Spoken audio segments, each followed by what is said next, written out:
ધન્ય એકાદશી, એકાદશી કરીએ તો વ્રજ સુખ પામીએ।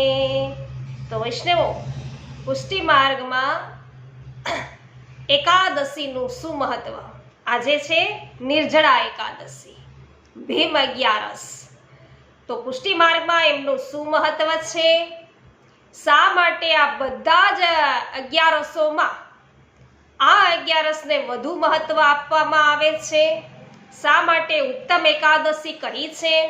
એ જાણવા અર્થે પુષ્ટિ સત્સંગ ચેનલ સાથે જોડાવો।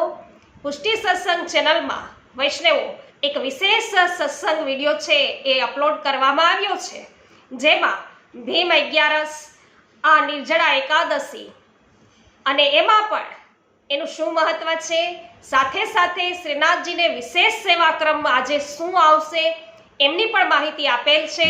તો અવશ્ય નિહાળો આ ભીમ 11 નિર્જળા એકાદશીનું મહત્વ પુષ્ટિ સત્સંગ ચેનલ દ્વારા। સર્વ વૈષ્ણવોને ખૂબ ખૂબ મંગલ બધાઈ।